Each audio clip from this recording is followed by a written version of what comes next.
자, 오늘은 사순절의 마지막 날입니다. 서양 속담에 끝이 좋아야 모든 것이 좋다라는 말이 있습니다. 사실 끝이 좋은 사람을 우리는 다른 말로 끝내주는 사람이다 그렇게 불러요. 사랑하는 성도 여러분, 어떤 일을 하든 항상 마무리를 잘 하시고 또 끝이 더 좋으시기를 주의 이름으로 축복합니다. 신앙생활도 그러하죠. 우리가 신앙생활도 마무리를 잘하는 것, 또 끝을 좋게 하고 우리가 주님을 맞이하는 것, 그리고 이 땅에서도 잘 정리하는 것이 최고의 끝내주는 사람이 될 줄로 믿고 항상 끝이 좋으시기를 주의 이름으로 축복합니다. 자, 오늘은 이제 주님의 마지막 고난의 날이죠. 우리가 흔히 이 날을 무덤에 계신 날이라고 부릅니다. 오늘 본문에 보시면 의외의 인물이 나타나서 주님의 시신을 달라고 요청을 해요. 57절입니다. 여기 보시면 이제 그 사람이 바로 아리마대 요셉이라 그랬어요. 요셉 이름도 상당히 좋아서 예수님 당시에 여러 동명의 이름들이 많았습니다. 그러니까 요셉. 그래서 그 사람을 구분하기 위해서 그 앞에 형용사 수식어를 흔히 넣는데요. 아리마대 요셉이라 불렀습니다. 아리마다는 예루살렘의 북쪽 서쪽에 있는 작은 시골 타운인데요. 거기에 출신 사람이어서 이제 아리마대 요셉이라고 구분합니다. 자, 그가 58절에 보면 빌라도에게 가서 예수님의 시신을 달라고 요청을 해요. 여러분, 그 당시는 굉장히 민감하고 예민한 시기입니다. 왜냐하면 예수님을 따르는 제자들이라고 이게 오해가 되면 예수님처럼 감옥에 갇히거나 죽을 수도 있는 그런 시대였습니다. 그 제자들도 다 도망갔잖아요. 특별히 그렇게 믿음 좋다고 나서기도 하고 때로는 설레발쳤던 베드로가 내가 항상 수제자다 이러면서 내가 제일이야 항상 주의 오른편 앉아서 믿음으로 설레발쳤던 베드로도 사람들이 너가 예수님이 진짜 아니냐 그러니까 아니다고, 나는 아니다고, 내가 자세히 보니까 너가 맞다 그러니까 아니라고 3번 부인하고 우리 저주하면서 도망갔던 베드로의 그 비열성을 말하는 게 아닙니다. 모든가 그만큼 그 시대가 민감하고 예민한 시기여서 말 한마디 잘못했다가는 같이 엮일 수 있는 그런 살벌한 시기입니다. 그래서 다 도망갔잖아요. 몇 사람 빼놓고 다 도망갔잖아요. 그런 시기에, 그 예민하고 민감하고 살벌한 시기에 빌라도에게 가서 예수님을 시신을 달라라고 하는 건 이거는 대단한 믿음이고 그리고 대단한 담대한 용기가 없다고 하면 이거는 불가능한 일입니다. 정말 그는 어떤 사람일까? 어떤 사람이길래 그렇게 담대하게 자기 목숨을 걸고 빌라도에게 가서 당당하게 예수님의 시신을 달라 그랬을까? 놀랍게도 그에 대하여 사복음서는 다 전하고 있습니다. 그 정도의 성경은 그의 믿음을 기억하고 있고 이런 곳 하나님이 이 빌라도의 믿음을 기억하고 있습니다. 사랑하는 성도 여러분, 하나님이 기억하시는 성도들이 되시기를 주의 이름으로 축복합니다. 자, 여기 보시면 57절에 자, 성경 그에 대해서 5가지의 어떤 사람인가를 소개하고 있어요. 의외로 많습니다. 이 사람이 어떤 사람인지. 자, 57절입니다. 거기에 대해서 이제 아리마다의 어떤 요셉이라? 부자 요셉이라. 성경은 약간의 부자를 부자라고 말하지 않습니다. 네, 큰 부자를 부자라고 이야기하죠. 아마 상당한 부자였던 것 같아요. 예수님 당시 부자들은 흔히 가족 돌무덤을 가지고 있었습니다. 예수님 당시 사람이 죽으면 흔히 3가지 방식으로 이제 장례를 치릅니다. 가장 일반적인 방식은 땅을 부숴 묻는 거예요. 그 가장 일반적인 방식이었습니다. 땅을 파서 그냥 묻는 방식이고, 2번째는 예루살렘의 서쪽에 흰 놈 골짜기에 짐승이나 사람을 태우는 쓰레기를 소각하는 그런 이제 소각 장수가 있었는데 그걸 일컬어서 이제 흰놈 골짜기라고 불렀습니다.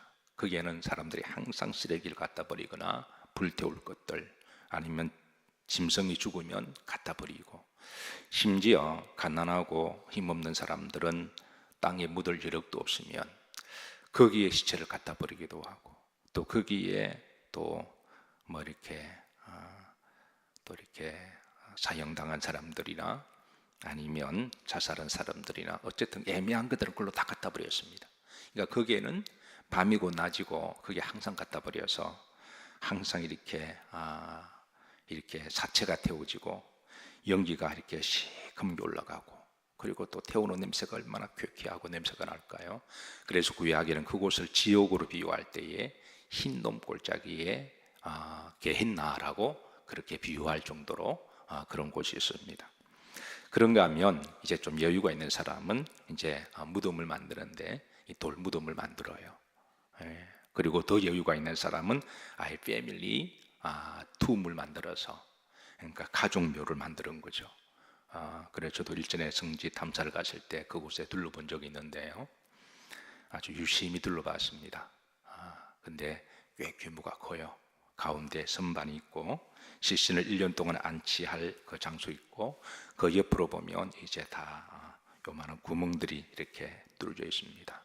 그래서 오랜 가족들을 그게 이제 돌아갈 때마다 뼈가 다 마르면 그게 이제 집어넣어서 그렇게 안치를 하는데, 아마 이제 아리마다 요셉은 그런 이제 자기의 이 가족묘 무덤을 그렇게 가지고 있었습니다. 중요한 거는 자신이 죽으면 들어갈 그 무덤을 예수님께 내어드렸다라는 거예요.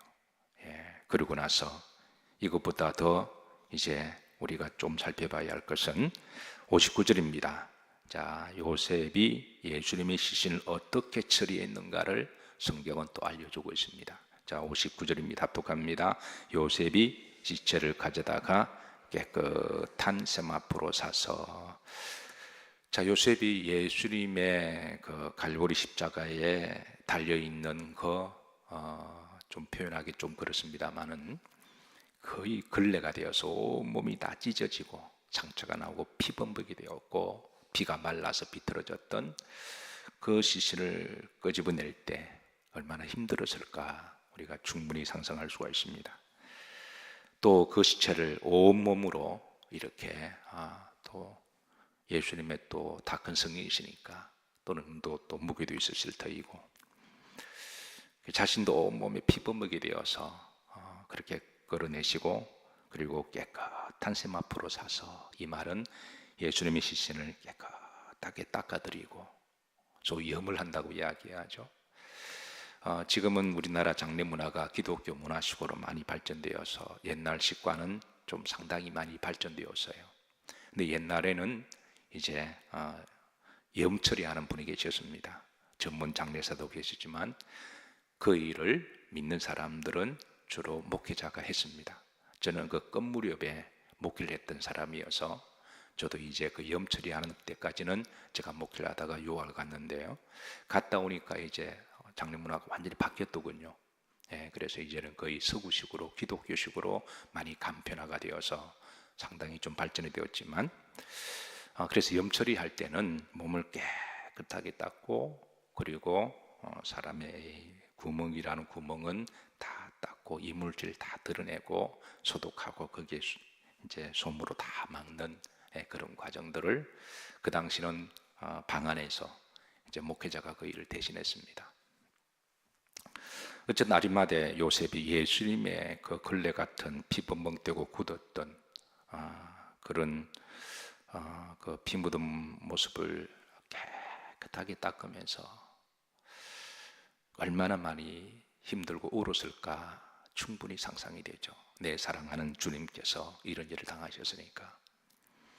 그리고 깨끗한 샘 앞으로 사서 주님을 잘 그렇게 이제 옷을 입히시고, 이렇게 해서 무덤에 그렇게 또 옮기고, 이런 일들은 사실은 보통 일은 아니에요. 사실 이런 모습이 믿음이 아닐까 생각합니다. 이런 보이지 않는 그런 모습들, 누구도 알 수 없는 그 신앙은 사실 나와 하나님과의 관계죠. 하고 나서 막 드러내는 게 아니라 사실 이건 아무도 모르는 일입니다. 근데 성경은 이를 기억하고 있다는 거예요. 재밌는 거는 그에 대해서 두 번째, 누군가가 이렇게 이야기합니다. 57절 흠지를 보면, 자, 후렴지를 보십시다. 합독합니다. 그도 예수의 제자라. 자, 이 말을 역으로 말하면 누군가가 그도 예수님의 제자인가? 이렇게 말할 정도라는 거예요. 그 사람도 예수님의 제자인가? 그 사람도 교회 다녀? 물론 우리가 이렇게 말할 때는 부정과 긍정의 양면이 있습니다. 어떤 사람은 전혀 제자 같지 않은데 보니까 제자라고 말하니까 너도 그래? 이렇게 말할 수도 있고, 어떤 사람 평소에 엄밀하게 섬기다가 그 엄밀한 섬김이 어떻게 드러내고자 한 게 아니라 엄밀하게 섬기다 보면 자연스럽게 드러나잖아요. 한 번은 드러나잖아요. 그럴 때에 보고 당신도 제자입니까? 라고 말할 수 있는 거죠. 요셉은 어디에 해당된다고 생각할까요? 아마 후자죠. 그의 신앙의 여정을 사복음서를 보면 그런 후자입니다. 그는 평소에 누구도 모르게 엄밀하게 주님을 섬겼던 참 제자여서 그를 잘 알지 못하는, 워낙 엄밀하게 했기에 사람들이 알지를 못한 거죠. 알지 못하게 한 겁니다.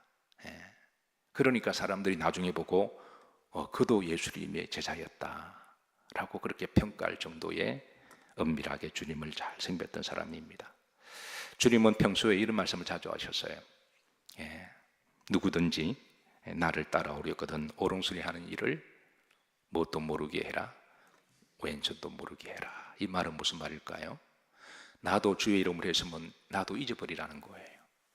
잊어버리고 또 죽게 했으니까 바울처럼 이전에 지난 것은 조카도다 그렇게 하고 또 처음 하는 것처럼 열심히 숨기는 그 연속이 바로 신실한 신앙의 여정이죠.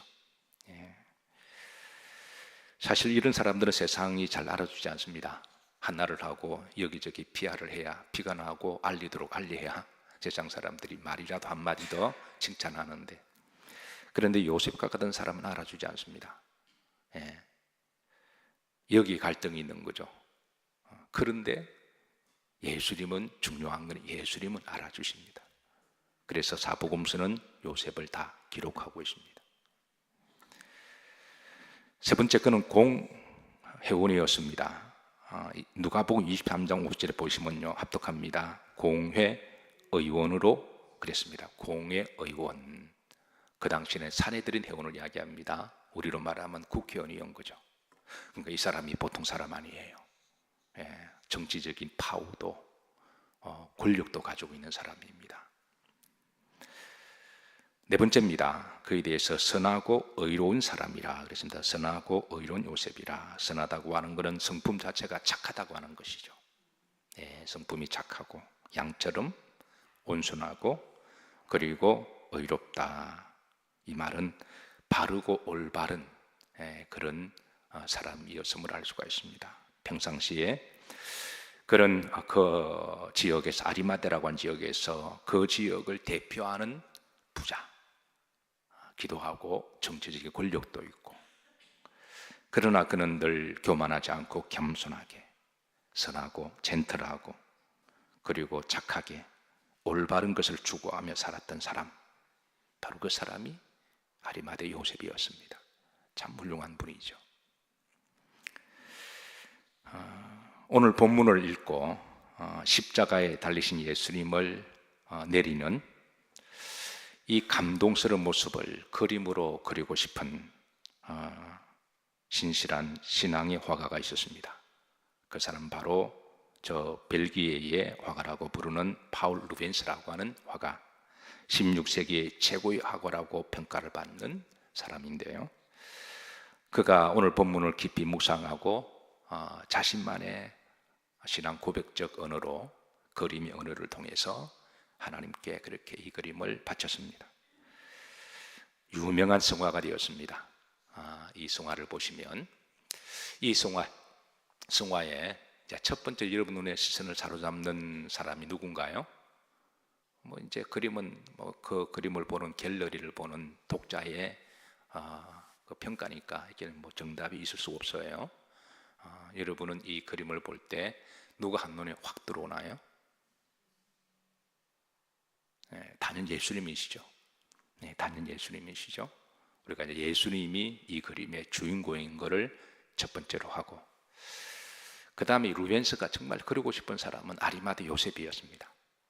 이 아리마대 요셉을 어떻게 좀 하나님께 드러내고 싶었는데, 근데 이 그림에서 아리마대 요셉이 여러분 누굴까요?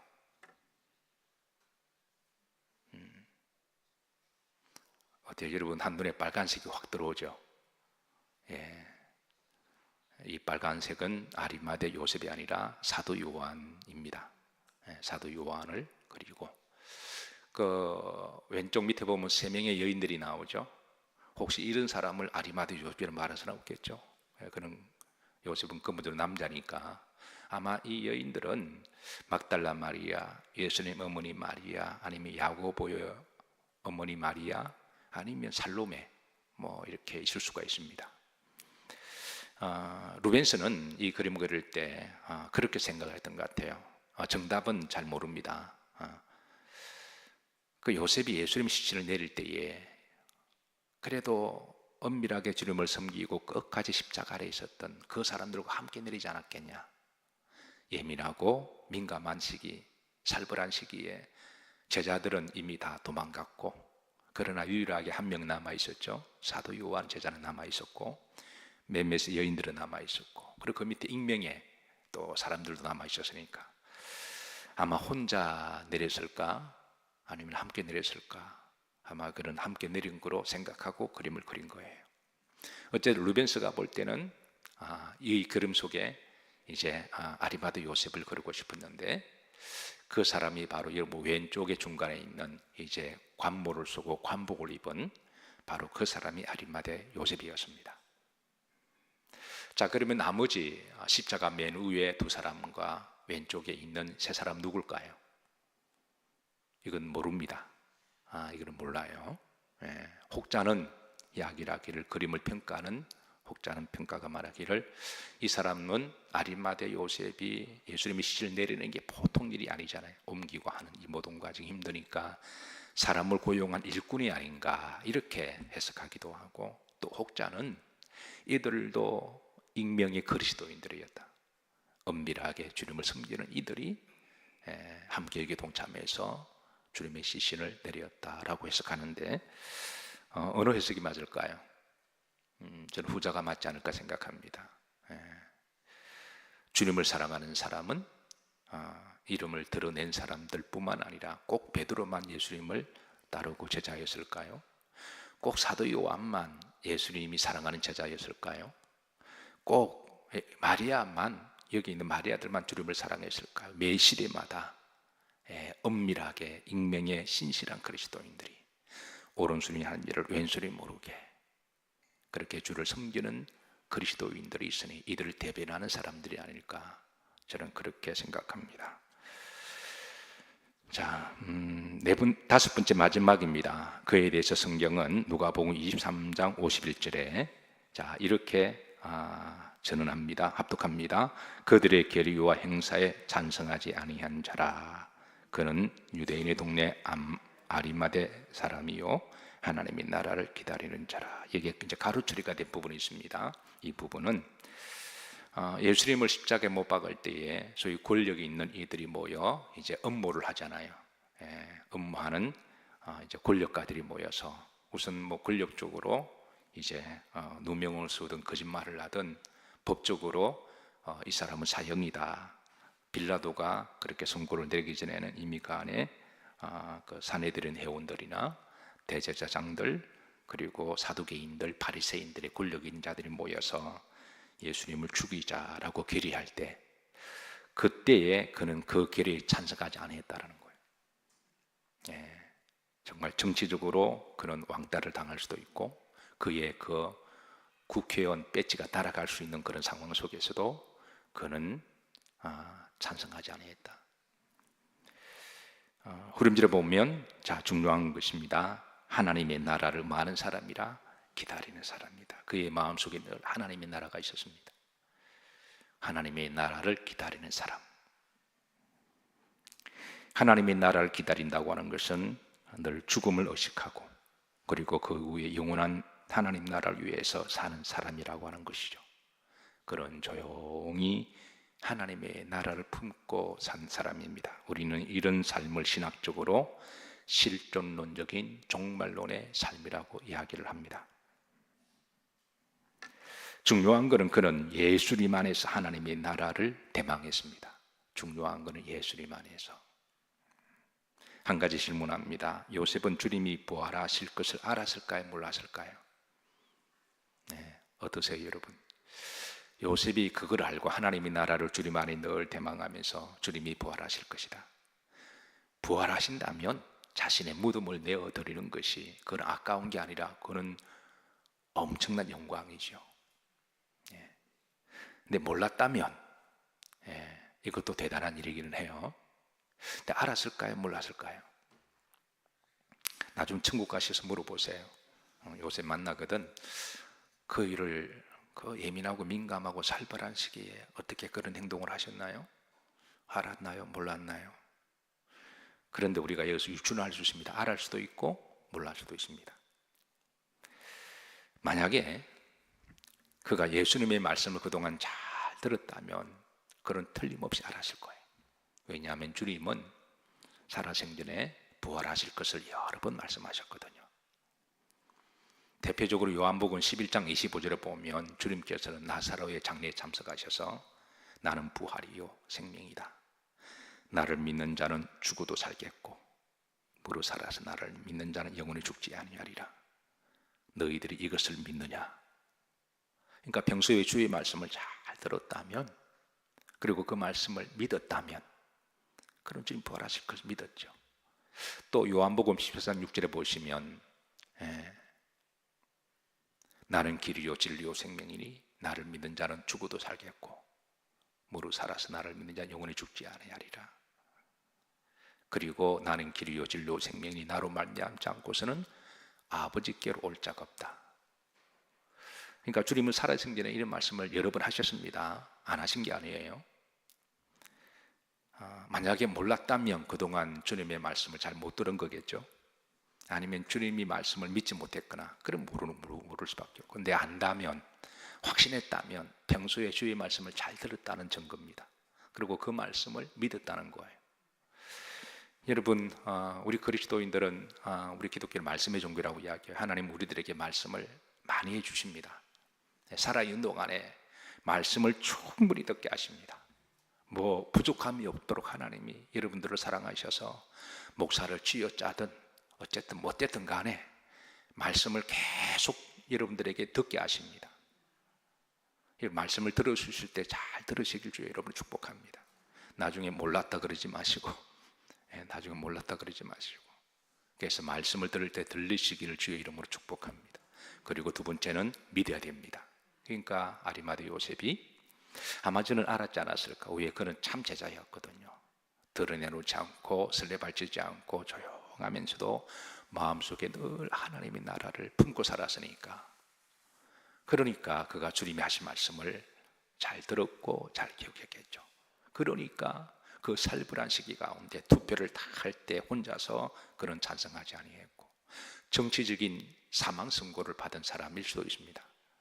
그리고 빌라도에 가서 그 서슬프른 권력 가지고 있는 무슨 빌라도에 가서 당당하게, 그러면서도 겸손하게 예를 갖추어서 그분은 나의 구주가 되십니다.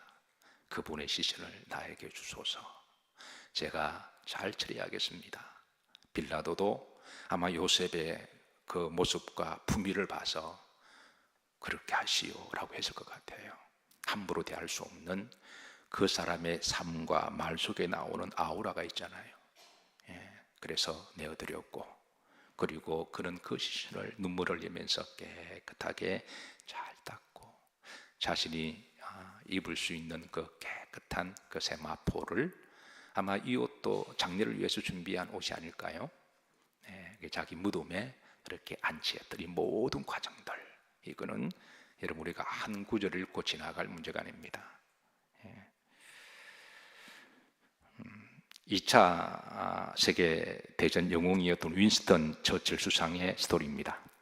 그는 평소에 유머러스하고 여유가 있는 삶을 살았는데 그렇게 힘든 시기입니다. 전 세계가 전쟁의 열광의 도가니에서 그런 위태천만한 그런 시대를 지나오면서 하나님 주신 소명을 잘 감당했죠. 어쨌든 그런 유머러스한 여유 있는 삶을 살았는데 그래서 그런지 94세까지 장수를 했어요. 그러나 그도 사람이어서 몸이 늙어 죽음을 피할 수 없었는데 그는 마지막 때 이런 유언을 남깁니다. 나의 장례식을 시작할 때는 처음에는 주신나팔을 불어주세요. 그리고 장례식에 끝나는 마지막 환송 예배 때는 기상나팔을 불어주세요. 이것이 그가 평소에 남긴 가족들의 그 유언입니다. 여러분 주신나팔을 잘 아시죠? 군에 가면 잠잘 때 부는 나팔입니다. 이제 그 나팔을 불면 잠을 자야 되고요. 그리고 새벽에 기상나팔은 알죠? 불면 벌떡벌떡 일어나서 또 하루를 시작합니다. 그러니까 윈스턴 처칠은 그의 믿음은 자기가 죽는 보통 3일장을 하잖아요. 3일장, 5일장. 첫날에는 육신의 죽음을 자는 걸 알리는 주신나팔을 불어주고 그러나 장례가 이 땅에 다 마치고 나면 하나님 말씀대로 이제 깨어나서 천국에 들어가서 살 거니까 그때는 기상나팔을 불어달라고 하는 아주 재치가 있으면서도 영적 여운을 주는 울림을 주는 그런 마지막 유언을 남겼습니다. 이제 여러분 오늘로서 사순절 여정을 다 우리는 이제 마감하게 됩니다. 그동안 40일을 잘 따라오셨어요. 각자 주님을 묵상하는 시간이었고 주님을 더욱더 사랑하는 시간인 줄로 믿습니다. 오늘 들었던 찬송이 내 구주 예수님을 더욱 사랑 314장과 15장이 가사 내용이 같아요. 더욱 사랑 우리가 사순절이나 고난주간이나 우리가 이런 절기를 지킬 때마다 주님 우리에게 요구하시는 것은 신앙이 한 발 한 발 퇴보하는 게 아니라 더 멀리 가는 게 아니라 더욱 가까이 더욱 사랑하는 게 주님이 기대하는 목적이 아닐까요? 앞으로 여러분의 생애 가운데 몇 번의 더 부활절을 맞이하시리라고 생각하시나요? 몇 번의 더 성탄절을 맞이하시리라고 생각하시나요? 그건 아무도 알 수 없지만 그런 하나님이 해마다 우리들에게 이렇게 절기를 주신 것은 절기가 종교적인 행사가 아니라 이런 절기를 우리가 진지하게 해마다 우리가 맞이할 때마다 이전에는 잘 몰랐다면 이번 절기는 우리가 좀 더 주님께 가까이 가고 좀 더 깊어지고 좀 더 성장되고 성숙되어지는 그래서 우리가 한 발 한 발 더 가까이 나아가는 그런 절기가 된다면 주님이 주신 절기의 목적을 잘 하시는 것이고 또 우리가 그렇게 되기를 소망합니다. 어쨌든 그동안 수고하셨습니다.